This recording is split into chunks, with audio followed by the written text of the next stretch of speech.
Annex 6, MARPOL Annex 6. Regarding what?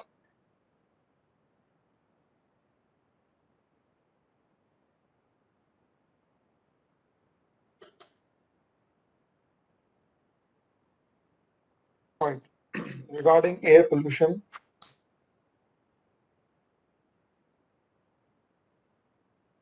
Can you list out the ingredients or basically the pollutants concerned with Annex 6? What all things are regulated under this?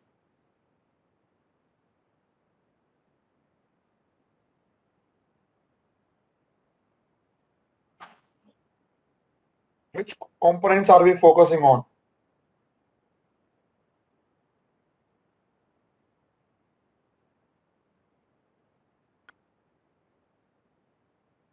Okay, very good.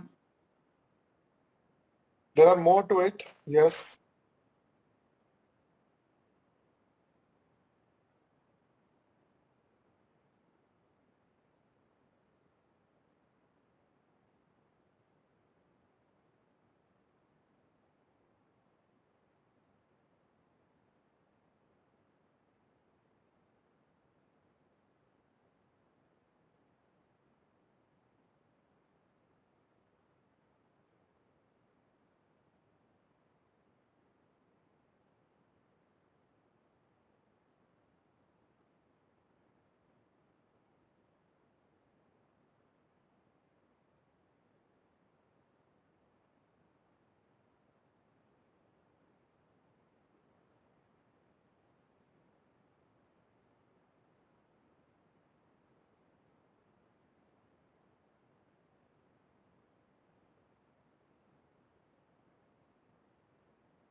Okay. All right. Very good. So people have written the common ones. Okay. ODS, ozone depleting substances, was the next common one. NOx, third is SOx,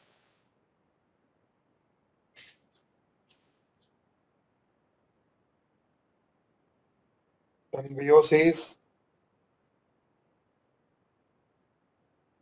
SOx and particulate matter, can write VOCs, that is volatile organic compounds.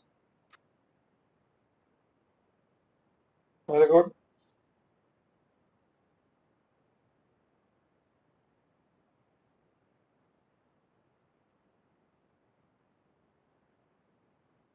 Okay, incinerator is a part of this annex, so that is there. But pollutant wise, is there anything remaining?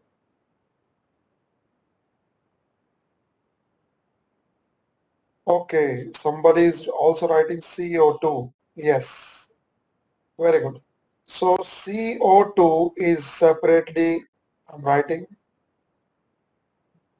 This by itself, you cannot say it's a pollutant, but yes, it does impact our environment. So in that way, yes, because it is the cause of global warming.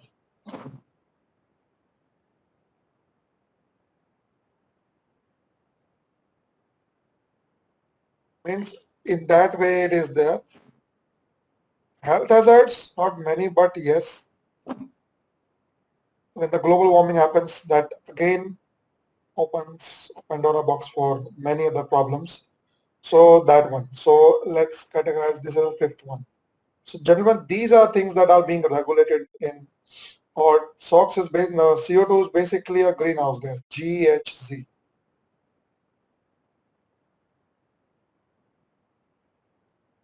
So this is the list and we need to see how can we control them. In what manner, what are the regulations, how do we control them with what are the different various plans to control them. Okay, so this is ozone depletion.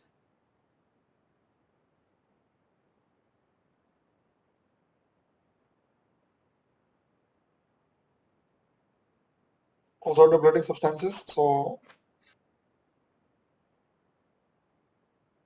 NOx and SOx, we know it, oxides of nitrogen.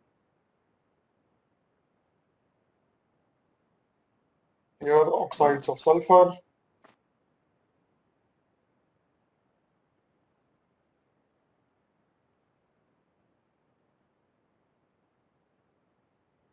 VOC is volatile organic compound.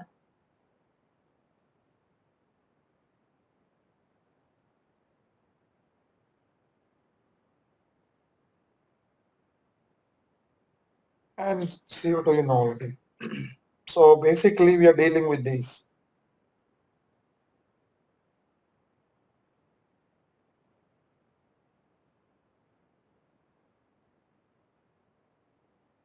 So these are normally emanating from ships, which we need to control. Pollutants can be air pollutants, can be many others also, but we are talking about which are releasing from which we are emanating from the ships and basically causing pollution or some harm to the environment. So this is Annex 6 all about.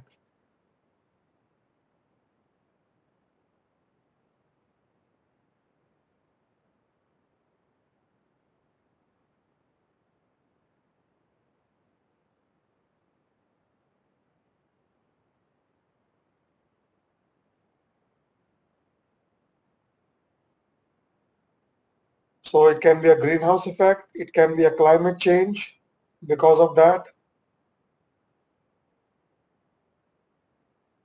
can be other problems because of climate change. We know that they leads to cyclones, they lead to excessive rain somewhere, lack of rainfall some other places.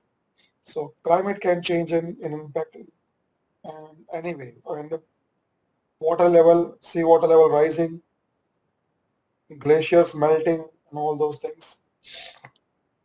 So that's the problem. You can see the floods and all.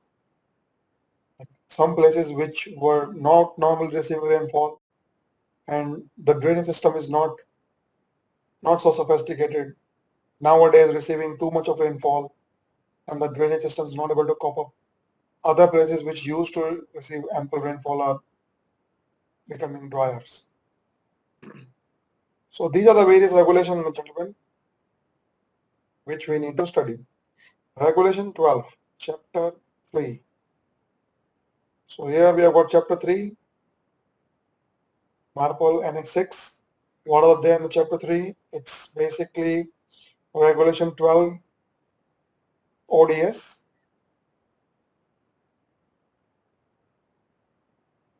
Chapter 12, ODS. Chapter 13 is NOx. Chapter 14, SOx and particulate matters. Uh, Regulation 12, 13, 14, and Regulation 15 is VOC, volatile organic compounds. Regulation 16 is your shipboard incineration, like what are the requirements about the incineration. Then, which is of concern to us, is Chapter 18 next, which we'll be going to study is availability of fuel oil and the quality of the fuel oil. So basically, it is dealing with BDN.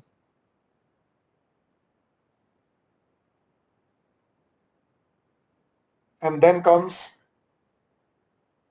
BDNs and sampling and all those things with here.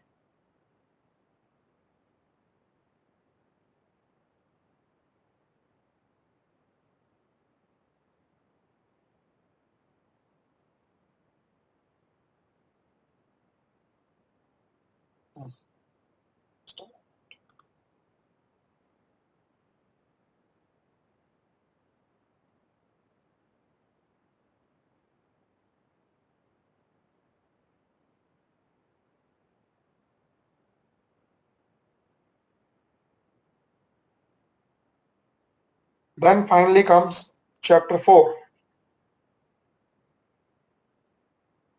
So Chapter 4 is all about your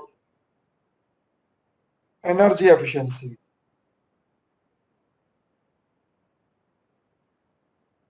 Ultimately, it is targeting nothing but CO2. And what are the part of it? SEEMP is the part of it.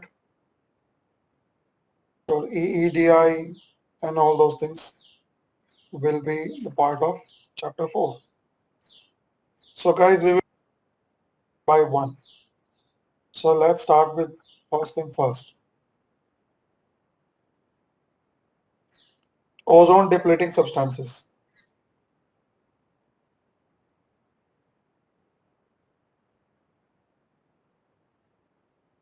Yeah, guys, you can write down in the chat box what are these and how can we control them. So what are these? What is the problem? And how can we control them? ODS.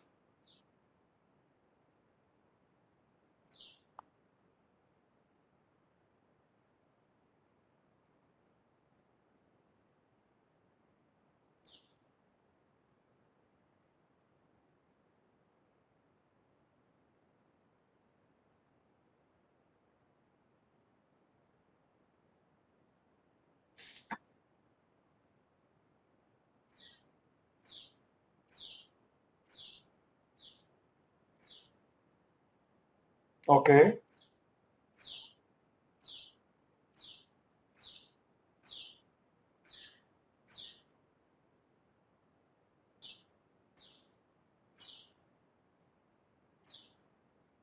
All right. So we know that what exactly we are regulating and why. Mother Earth. So we are actually having a very thin layer of atmosphere around us.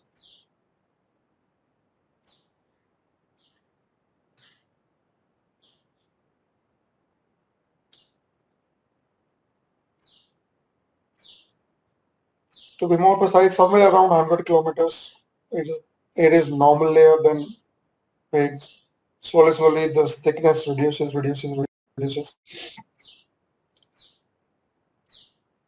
So there's a layer on in this which is called stratosphere, and in the stratosphere, somewhere around 100 kilometers around, 60 and beyond. So that layer is protecting us from harmful radiation from the sun. And what kind of? See, sun is delivering all kind of radiations.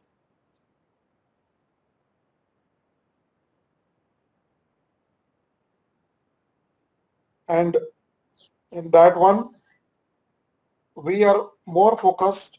Like what should not come is, see, nothing should come. Only few like some amount of infrared, of course, is coming in. Then you got visible light, and then you start having UVs. So these in this one, visible is okay, not dangerous so much. Infrared is causing heating effect. The UV one, the ultraviolet, that's the culprit. And ultraviolet has got now three types: UVA,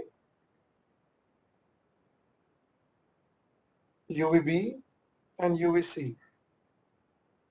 UVC is the highest of frequency among all the ultraviolets, and UVA is having higher long wavelength than among ABC.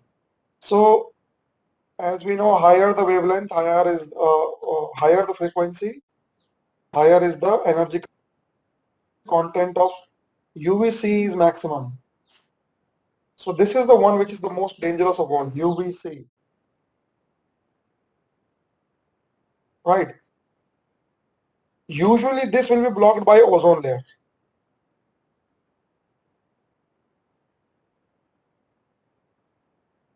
And B, A is not usually blocked. B is partially. A is not so dangerous. C is the most dangerous one.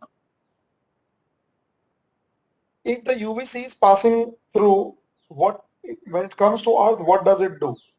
It see all these radiations, which are basically beyond ultraviolet, are dangerous.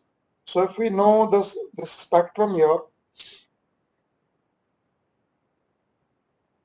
just a moment.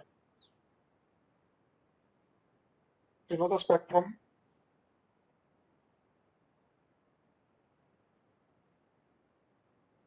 like we studied in our ballast water treatment system also, we are using ultraviolet for a reason. Okay, just give me a moment, gentlemen.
So we're focusing, so basically this is your visible light. So normally what you see, so your violet, indigo, blue, red, blue, green, yellow, and orange, orange and red. So beyond red is called infrared here. This is infrared because it is beyond red, and beyond violet is your ultraviolet, this one, this pack. And beyond that, the frequency is increasing, and gamma rays as highest of the frequency, then X rays, then UV. This whole chunk, including this UVC, gentlemen, this is bad because these are called ionizing radiations, and they can ionize the molecules. And this one is, they are safer. They are radio waves, they are telephonic signals, your Wi-Fi signals, your telephone, your 2G, 3G, 4G, microwave, all are here. They are all safe. That's why we are using them for communication and all other purposes.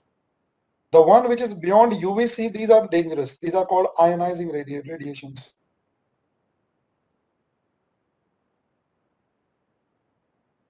And this is what we need to protect ourselves from. Now, that is purposely we are using ultraviolet to kill the organisms because it can ionize the DNA, or it can ionize the protein molecules also. So now these uh, ultraviolet rays from the sun, they're doing the same thing. These waves comes and they basically, ionizing means take away the electron from the atoms and ionize the atoms and the molecules, and this will disrupt the reproduction process, and this will basically kill the organisms also. And that is why we are using ultraviolet to disinfect the ballast water, and also used some other places.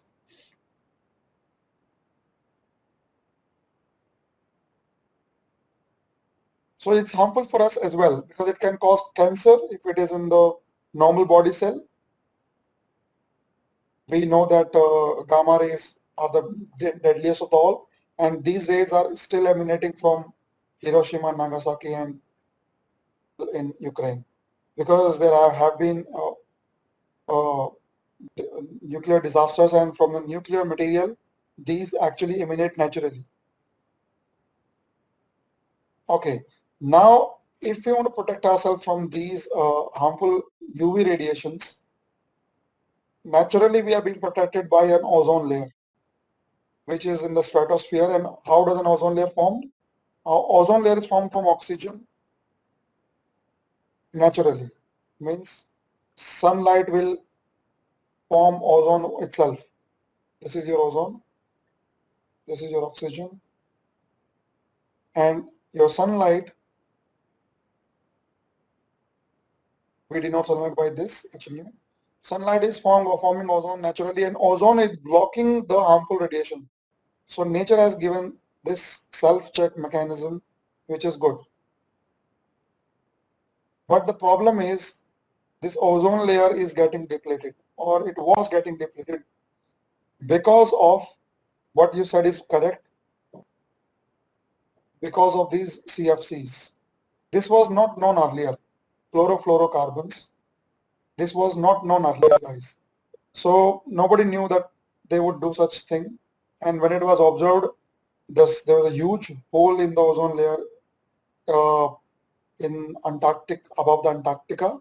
Scientists came to know this and figured out why it happened, and they came to understand that it was happening because of chlorofluorocarbons, or refrigerant, basically used in your refrigerants and used as a propellant in your aerosol cans and all, and also because of halon gases.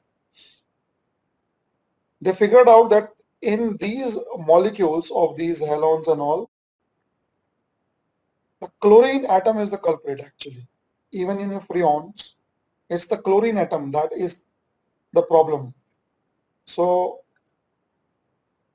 if we can reduce the amount of chlorine in those molecules, then a job can be done. For example, R11 is the gas which was used earlier.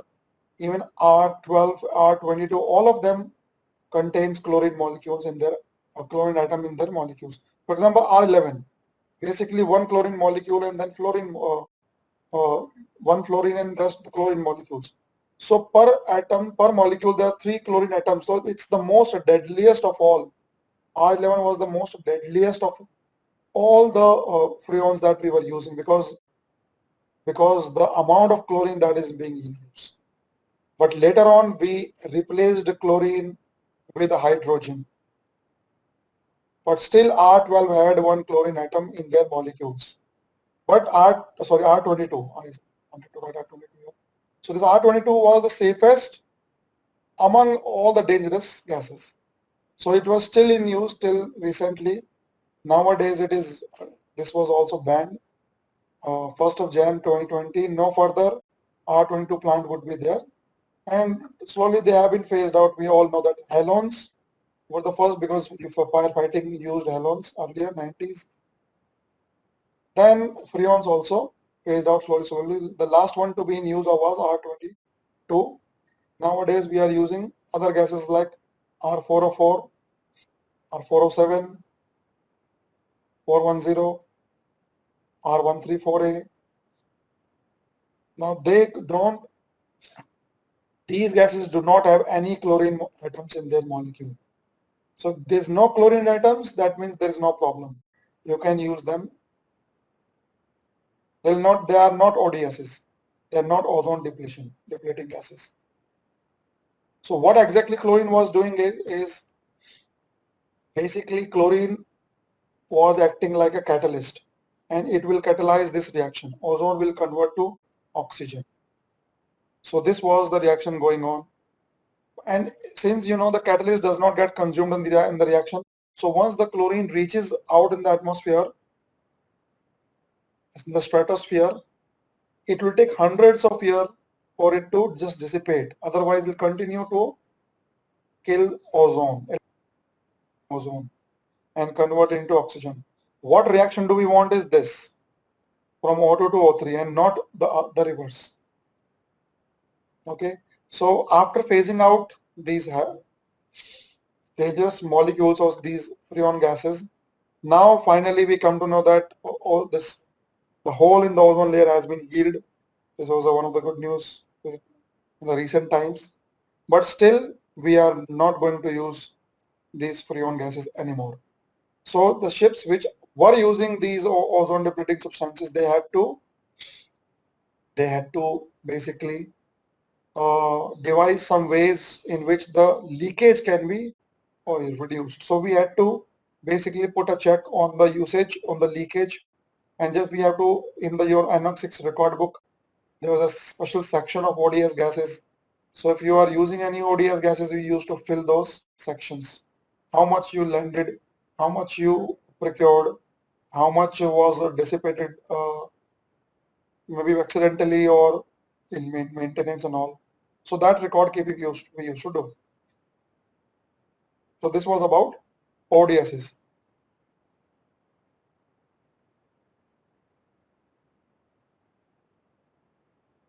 So these are the list of all the ODSs which one way or another were used somewhere, means on the ships or elsewhere. But nowadays you will not see any one of those.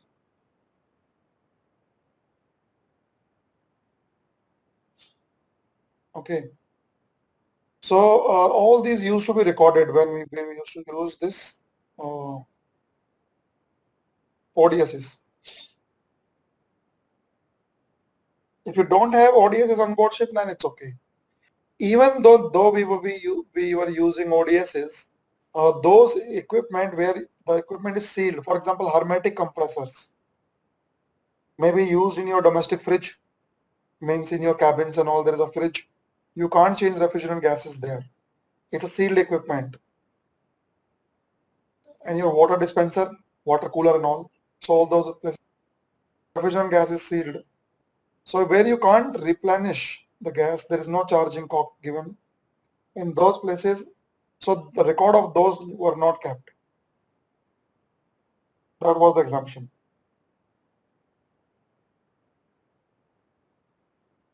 Okay, let's move on to, guys, if you have no doubt regarding, if you have any doubt regarding ODSs, ask, else we move on to next in the list.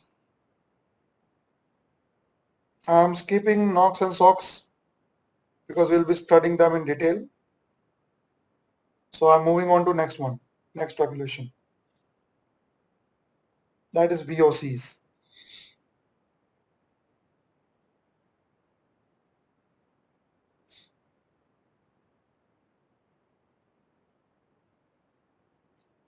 So anybody in the batch from oil tankers?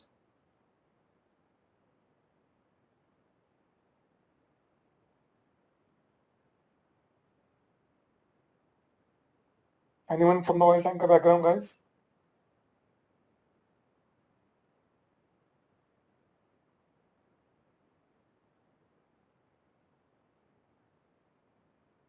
Okay.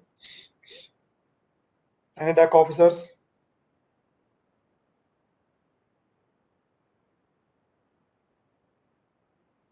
Okay. It's mostly the engineers are there.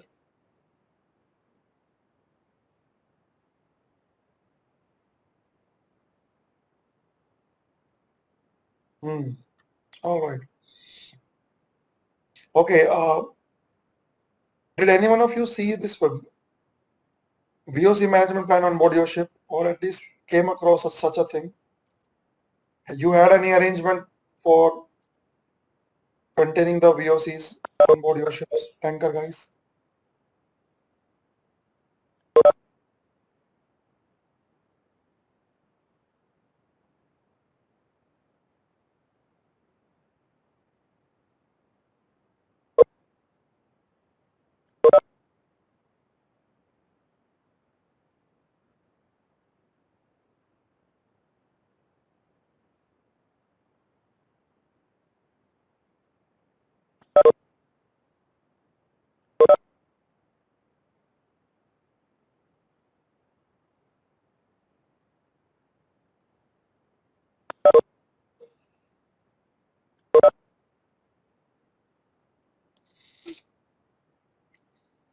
No? None of you had an experience regarding this? Okay. Basically, those who are not from tanker background, let me tell you, see, these cargoes, they are volatile in nature, those who are which are volatile in nature, basically, or carrying the let's say crude oil. In the crude oil, there are certain fractions that are volatile in nature. And these volatile compounds, they'll emanate vapors very fast. So what happens with these vapors? See, normally during loading, your tank are already pressed up with IG. So when you're loading the cargo, IG has to be released in the atmosphere. Otherwise, you have to make, because you have to make space for the cargo, isn't it? So the pressure in the tank would rise if you don't do it. But the vapors of the cargo will also be coming in and mixing with IG. And these are mostly hydrocarbon vapors or volatile organic compound vapors. Now this IG mixed with your VOCs, these vapors, they can easily cause pollution. If it had it been an IG only, then it's not a problem. But since it is now mixed with these volatile compounds, predominantly hydrocarbons, they can cause pollution in the local environment when you are releasing these there's excessive pressure into the atmosphere, maybe through mast riser or PV valve, whatever, or high velocity vent, whatever you are using, you can basically pollute the local environment. Many of the port state are apprehensive of it. They don't want you to do that because your ship might be deeper into an port, maybe river ports and all, and you might be very close to us habitation. Means people might be living here and there nearby, and of course, when the wind is blowing towards the residential areas, then they might face problem with that due to that. So in these ports, basically they would ban any discharge of the VOCs into their atmosphere. But then what do we do? If you don't allow us, how do we take the cargo? Means how do we do the loading then? Then in these cases, they would provide you with a vapor return. Yes, a vapor return line, vapor recovery line. So during the loading procedure, when the cargo is coming in through the cargo pipeline, the vapor would go back through the vapor line. There's a dedicated vapor return line. So for your product tanker or for your crude oil and product tanker where the number of cargoes are not much, grades are usually not much. So you may not see so many vapor return line, maybe few common. In the chemical tanker, however, it may be a separate for each tank because you do not want to mix up the vapors also between each tanks because the cargo parcels may be different or different this thing. So the idea is if you are to follow these guidelines from the shore, they must also provide a return capabilities. So we just connect return line to the one more pipeline and just give back the vapors to them. Now you can't do this just like this. There has to be proper plan of it. Otherwise, see, without plan, anything can be dangerous. So for each of everything, every these systems, you must have a plan. And the plan is called VOC management plan. So you have to follow this plan usually. So it will be on the tankers, guys. And if you are doing, you have to simply follow the plan. What are you going to do? So let's see this again.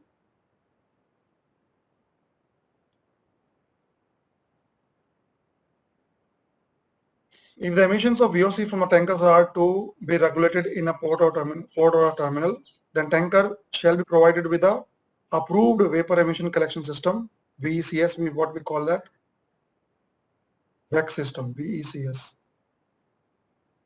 and shall use the system during the loading of the relevant cargoes. A tanker carrying crude oil shall have on board and implement a ship-specific VOC management plan. This regulation shall also comply with to the gas carriers only if the type of loading and the containment system allows safe retention of non-methane VOCs on board, or their safe return ashore. So the plan consists of what? First of all, the plan should be the written procedure for minimizing VOCs, loading, sea passage, and discharge of cargo. So basically, you're minimizing the emissions. Take into account additional VOCs generated by the crude oil washing. So during crude oil washing, also you're generating VOCs. So there must be a responsible person, let's say chief officer, for the implementation of the plan. For ships on international voyages, it must be written in the working language of the master and the officers. Okay, so working language should be same like ship's crew. And this is an example of VOC management plan.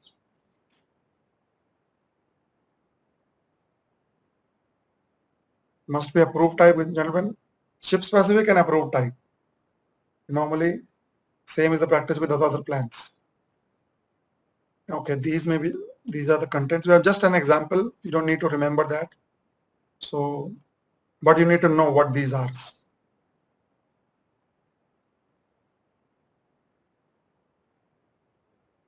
Okay, so now let's move on to next regulation, that is shipboard incineration.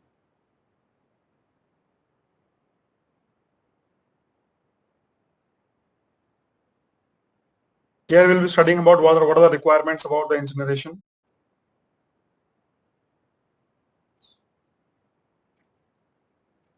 So there are certain requirements, certain prohibitions. You have to respect those regarding incinerator. And since it's a MARPOL equipment, you have to know all these. Can be checked. And it's one of the important equipment on board ship. Okay. So first rule is that following things cannot be burned in the incinerator. What are these? Residues of the cargo subjected to Annex 1 to 3 or related contaminated packaging material. So guys, any contaminant or any residue which belongs to Annex 1, 2 and 3. That means, for example, if you are and let's say you're bringing any cargo in any rags which are basically containing the cargo, or let's say there's an oil spill on the deck and you are, let's say, wiping off through some cargo rags and all. These rags you cannot burn in the incinerator because they are contaminated with Annex 1 basically, or you can say cargoes basically. Same goes with your Annex 2 NLS, noxious liquid substances. Same goes with your packaged materials, harmful packaged materials. So all these cannot be burned in the incinerator. So long story short, rags coming from the tanker on the tankers, rags coming from the deck, which are contaminated with cargoes, cannot be burned. The rags which are generated in the accommodation and the engine room, they can be, or let's say any cardboard, whatever. From the accommodation, things can be burned. From the engine room, yes, things can be burned.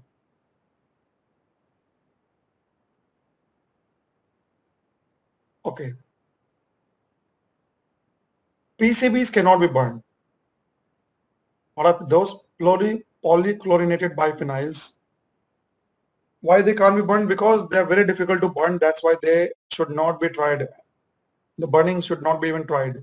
So PCBs usually are, you will see those in the electronic components like capacitors and all, resistors, capacitors. So some kind of paint or whatever, these are those coatings and all. So basically they should not be tried to burn because they can't burn so easily. So, and they will go unburned. So that would be not a good idea to do it. So that's why they are prohibited. Garbage is defined in the Annex 5 containing more than traces of heavy metals. So now garbage you usually can burn in the incinerator, but these kind of garbages are not allowed, where you may contain more. So when the heavy metals are more, you should not burn those. What are heavy metals, guys? In the P block of the periodic table, there are some metals which are categorized as heavy metals. For example, tin, lead, and even the mercury are also, which is not even P block. So heavy metals basically, lead, or say arsenic, all those things, mercury. So shouldn't be burned if garbage contain those. Petroleum products, refined petroleum products containing halogen compounds. So those should not be burned. For example, containing fluorine, chlorine, bromine, iodine. So if any of those compounds are, any of those atoms are there in the compounds, should not be burned. Sewage, sludge, and sludge, either of which is not generated on board ship. Of course, nobody is going to burn which is not generated on. Either way, we are not burning those sewage sludges now. So that is out of question. Nobody is doing that. But as a rule, you must know it should not be burned. EGC, exhaust gas cleaning residues, they also should not be burned. Okay. Moving on then. PVC, plastics. Now, plastic, it depends. Can be burned or cannot be. We have got now approved types of incinerators. They are designed, they can burn plastics. Okay, but my personal opinion is that please avoid, because then they can come and check. Third parties can come and check, okay, did you burn plastic? Okay, show us the ash. We want to see whether it was approved or not. So all those questions can come. So it's better that should be landed. I've never seen anybody burning plastic, even though it is approved, but still I've never seen anybody burning those plastics. Shipboard incineration of sewage, sludge, and sludge oil generated during ship may also take place in the main engine. And okay, just forget about this. We are not going to do that anyway. We're not going to use boilers or this thing. This is just for the regulation part. In regulation, we are not doing it. Okay, let's move to an important part. That is usually the question of many people. Can we use incinerator in ports? This is the normal question. So let's try and answer this. As per the ships, as per the Anglo-Stern, this is taken from the ship's manual. Okay, prior entering port, contact the local agent for the latest rules and regulations. Some ports, special areas may have special regulations, special rules on the incineration. For example, incineration is prohibited in Baltic Sea. So guys, this is basically, your MARPOL may not stop you from using incinerator, but local regulation may. But like in Baltic Sea, you can't use incinerator. So here idea is, ask the agent, just follow the local and territorial regulations. So do not use incinerator in ports, harbor, estuaries, and offshore terminals. To meet operational requirement, the incinerator may be used at anchorage, provided that this may not contravene any local regulation. So though Anglo says, okay, you can use it anchor if required, if really required, after due permission, just confirm with your local authorities that you can do that. But as per Anglo-Stern, you can do that. Anglo is not stopping you from doing it. If the requirement says like this, if you, let's say it's a long anchorage and you've got so much of sludge, then you can try do something like that, but ask the agent first.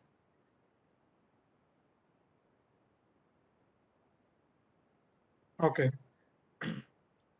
Regarding incinerator, working of it, you already know.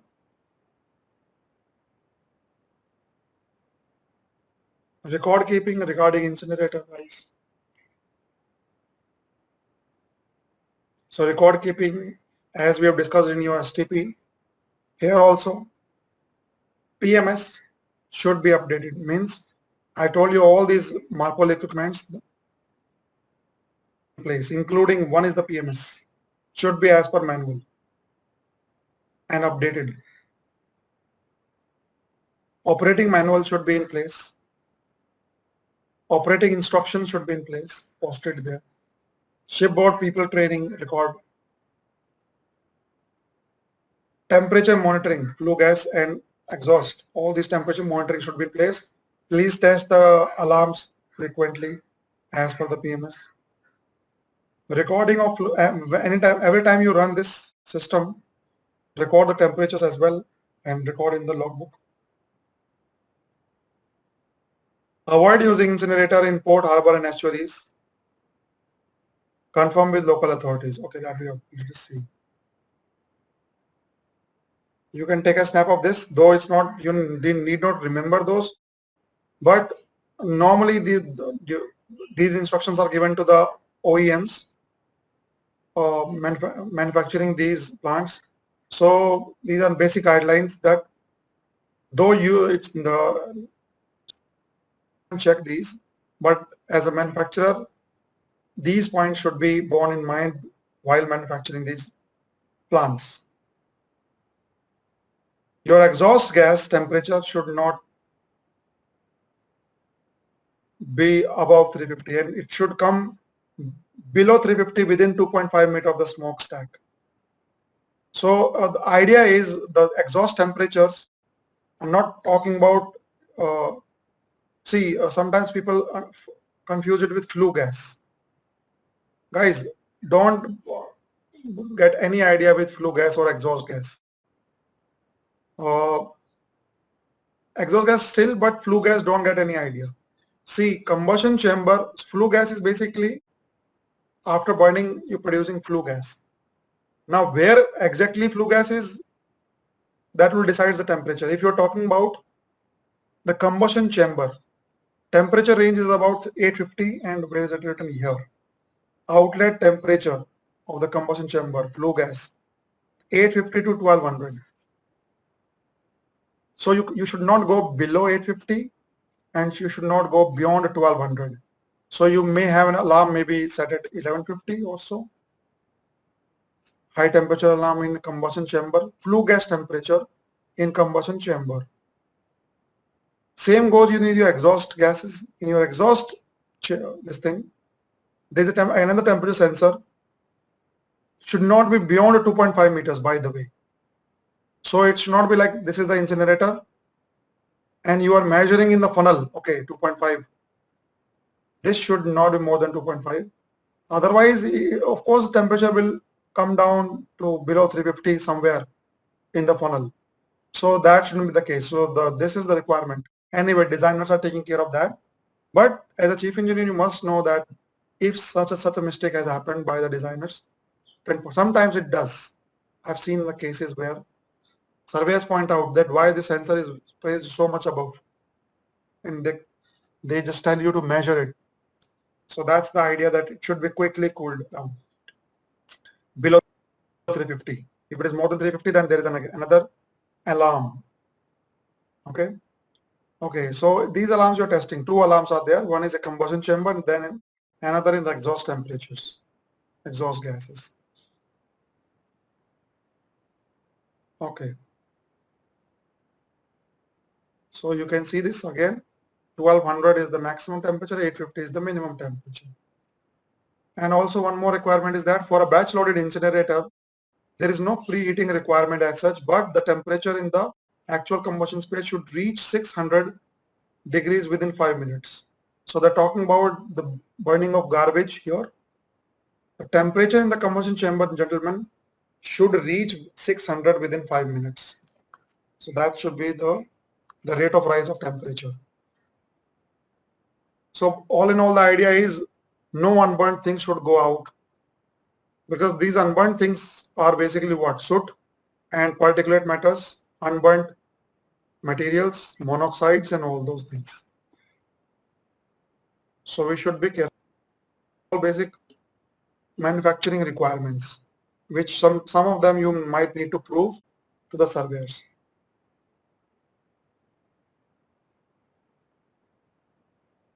Okay. There's some deficiencies or audit findings regarding incinerator. I'll just highlight the defect. Refractory is in poor condition. Air passage blocked. Furnace door packing found damaged.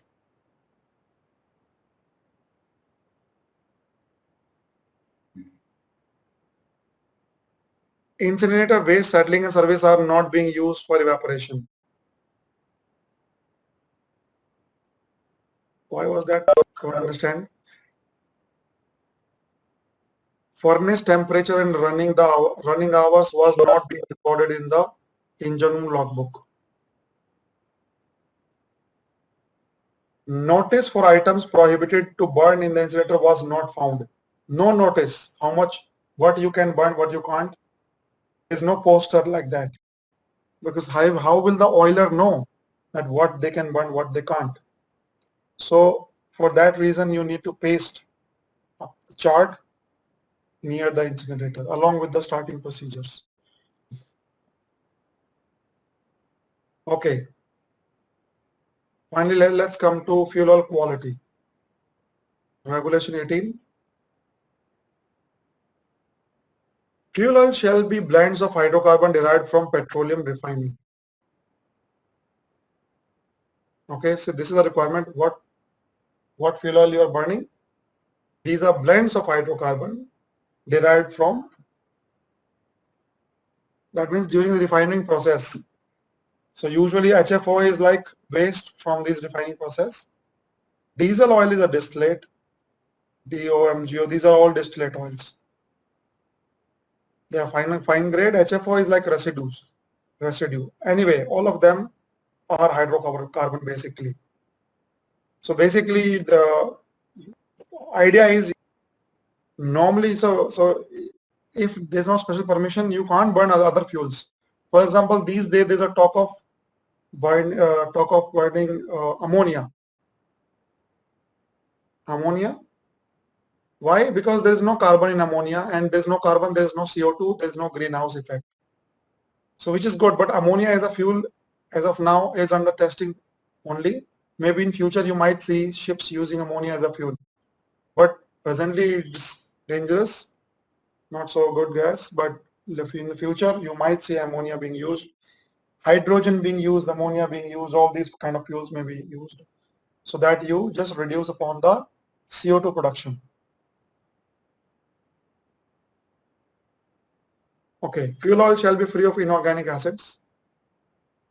Fuel oil shall not include any added substances or chemicals waste which either jeopardize the safety of the ship and the machinery, is harmful for personnel, contribute overall to the addition of air pollution.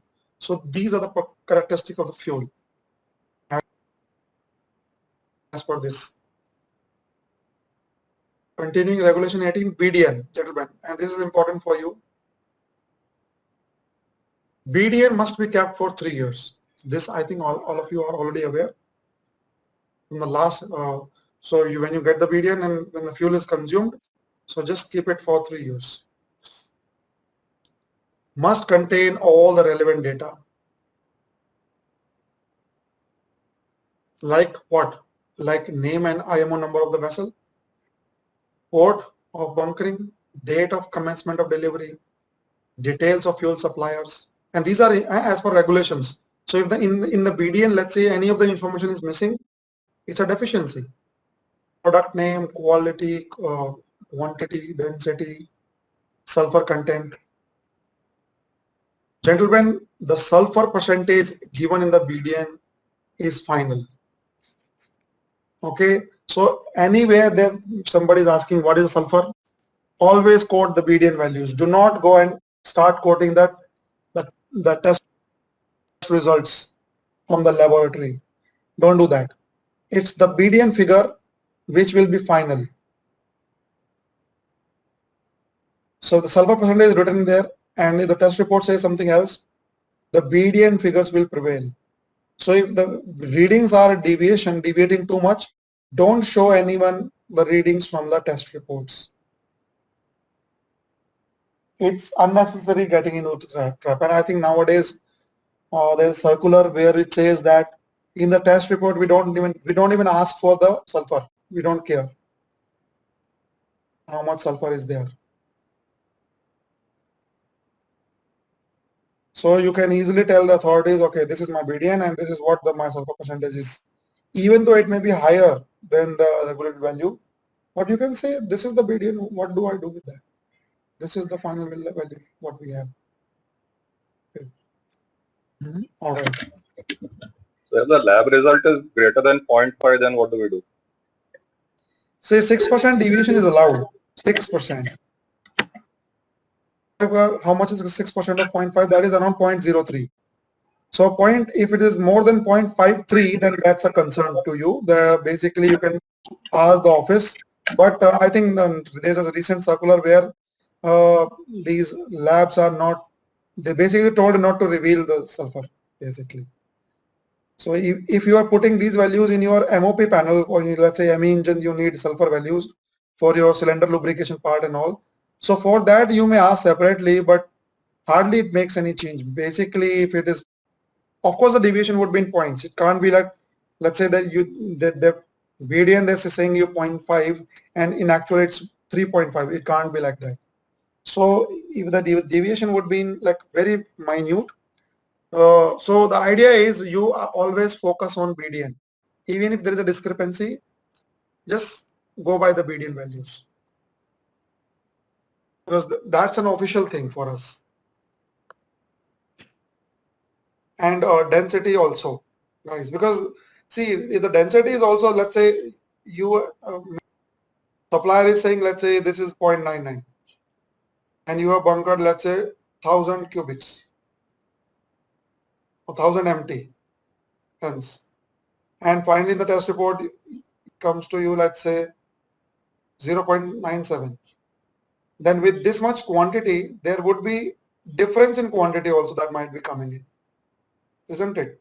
So basis this, again your documentation, they go haywire. Means you need to provide the bunkered quantity in your, these days there are a lot of paperwork regarding that, a lot of sheets where you're filling in those. So again, so as I say, just stick to your BDN values. What to say? Just stick with your BDN values and go with that. So that is the official and final word in these cases. Even in your, let's say you are calculating FOBAS,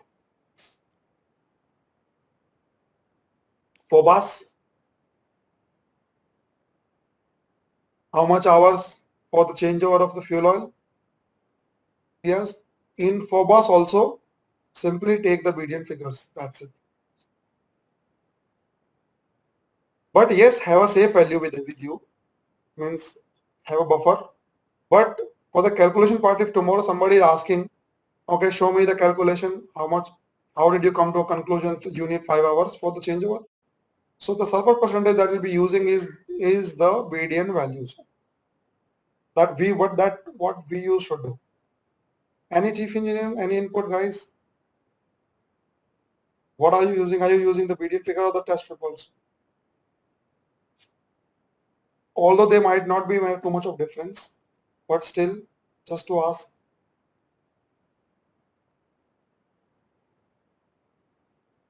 Though my buffer used to be taking into account the higher of the values.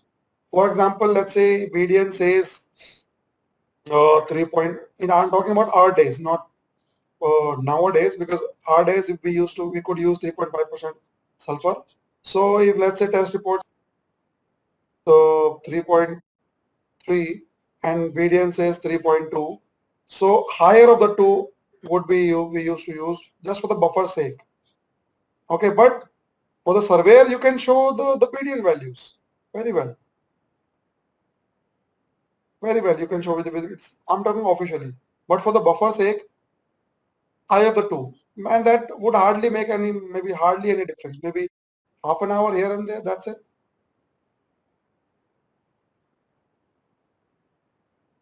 Okay.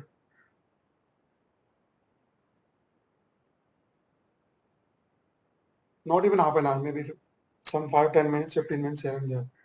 Okay, guys. Okay, moving on. So the BDN figures also must contain declaration 14 and 18 regarding regulation 14 and 18. So what is that? I'll show you an example. This is the one, and this started from 1st of Jan 2019 only. So maybe chief engineers are already aware about this. If this is not there, guys, you can issue letter of protest. So this must be there. This must be ticked. One of them must be ticked. Okay. Earlier, this declaration was not there, but nowadays it is mandatory to have.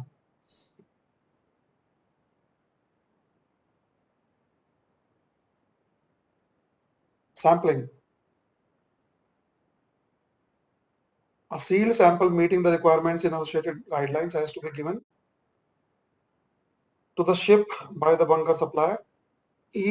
For each individual BDNS sample has to be taken at the vessel's bunker receiving manifold. Now this is a requirement. So your sample must be from your manifold.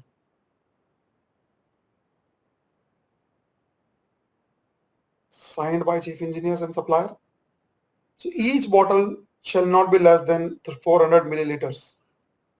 And how many bottles we are taking from them? 4. One is for the ship, one is for the barge or whatever supplier, one is for the lab.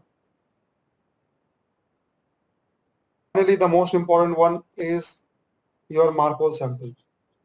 So kept on board ship only, but that will be marked as MARPOL sample M, and the seal number will be recorded in your Annex 6 record book.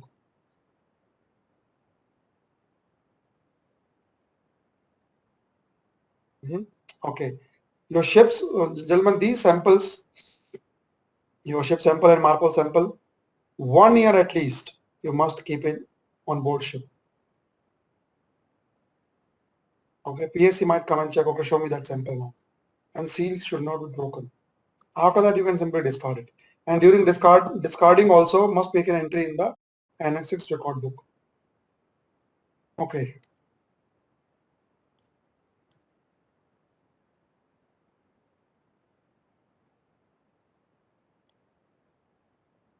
So now comes, okay, I'll show you what is Annex 6 record book. For those who have not seen it, chief engineers would be knowing it because they're filling it. And then we'll move on to the other requirements for Annex 6. That is your NOx, SOx, and ship's efficiency.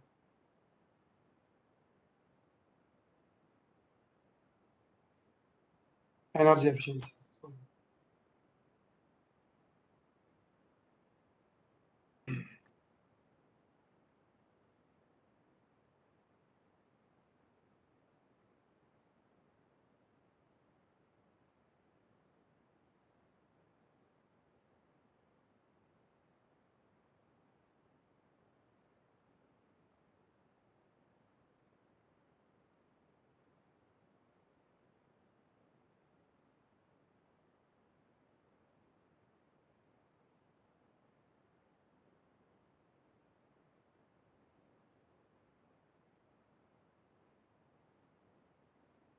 Okay, guys, just give me a moment.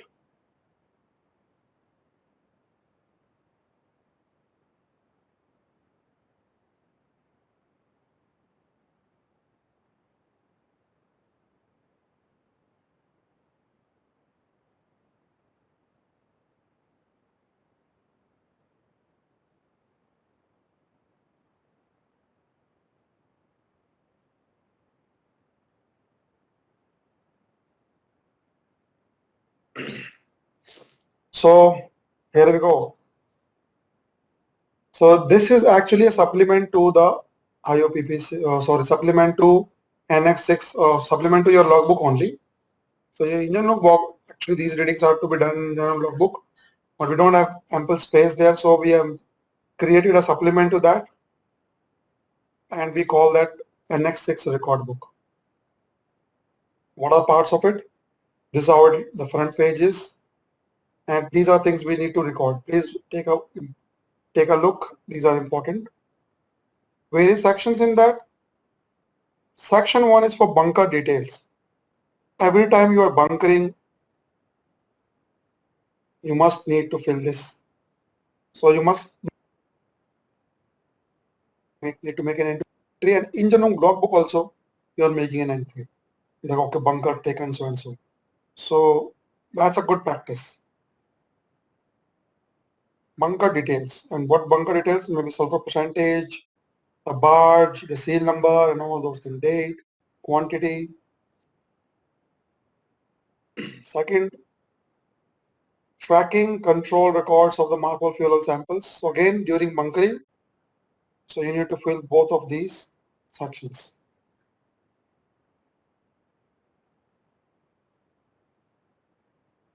Bunkering. Section 3, a record of custody transfer of NX6 sample to the port state. So let's say the PSC comes and, okay, ask you for the samples. Show us the MARPOL samples, we will go and test this, whatever. So in that case, if you are just transferring the custody of the samples, make an entry here. That would be very rare though, but that's the provision is there. Okay, now comes section 4ABC. 4A, 4B, 4C. And what are those? Fuel changeover. For what areas? ECA areas.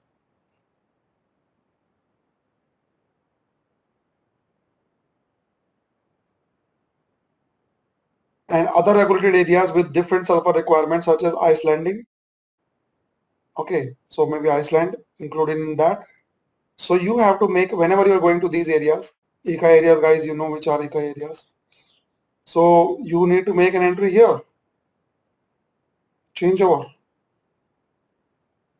When it was started, when it finished, the position of the ship, whatever. 4B is for California area. So if you're going to that US West Coast, California Air Regulatory Board, CARB is what we call that. So if you're going to California areas, section 4B. 4C is for EU berths. And guys, these might change. I'm not saying these are the final what I'm telling you. Tomorrow you cannot say that this was told to me, so I'll follow only this. These keep changing. Please be updated. Tomorrow, if some area is excluded or included, please be aware. Please be updated with latest regulations, SNQ messages, and of course the agent guidance, local regulations. Okay. So whatever is written here, subject to change, but I'm just telling you. So these are the areas presently which are outside ECA, but you need to do the changeover. Turkey, Norway, Iceland, Hong Kong. So maybe they are maybe at berth or at anchorage within port limits. Finally, confirm with the agent exactly what do they want. Also, they might, because internally some changes, and they might also change port to port. For example, in China's till recently, every port have what slightly different regulation. Some may says, okay, 1 hour after berthing, some says at anchor only. All those things. Please, so be aware and updated about these. Panama Canal, etc. Okay. So that will be under 4C.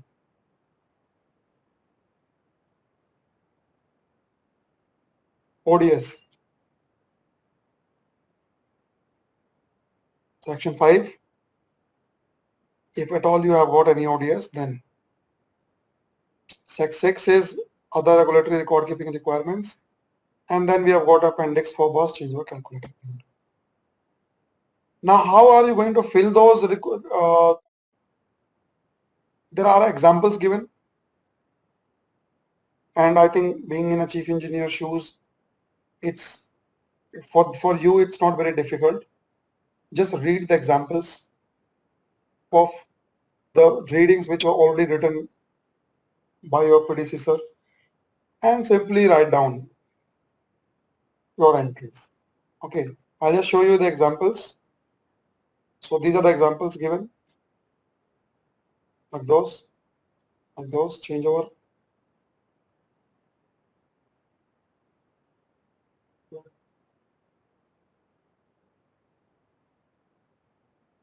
These are for ODSs. Okay, so this is an example of a FOBAS calculator. Usually it is in the Excel sheet. You must be having on board your sheet. Just confirm with the FOBAS calculator if the version number is the latest one. Maybe it's version 5, version 6, whatever. Don't go with the old one. And it must be ship specific, by the way. Okay, it must be ship specific.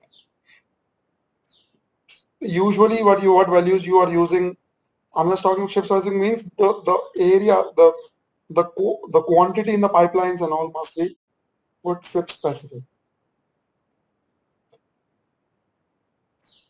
Okay, so let's go to the question answers then.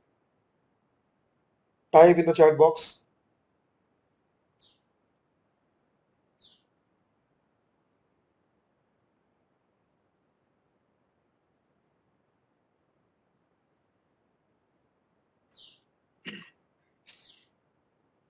Okay, very good. It's true. It's true, guys. PCBs are prohibited.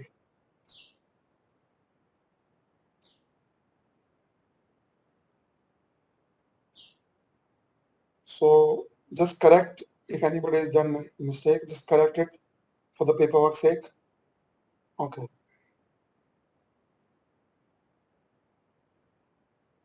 Next.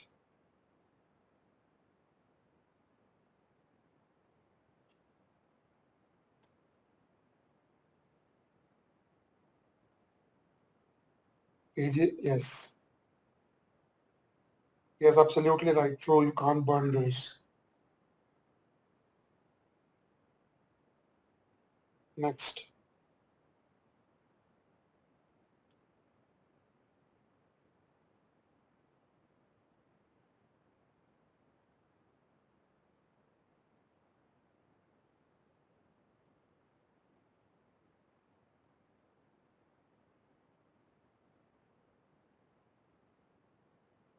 Yeah, that's right. That was easier one. Yes, must be.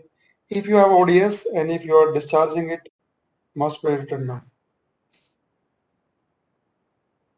Next.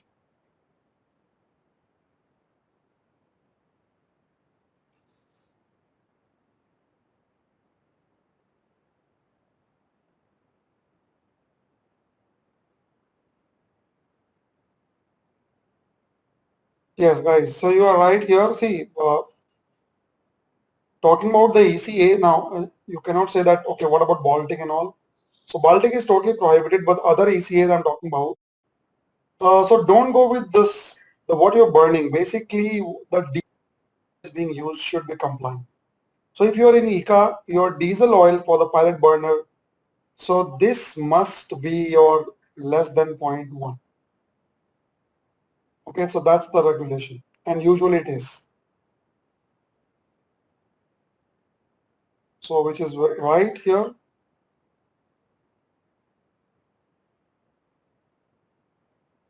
So that's all for this session, guys.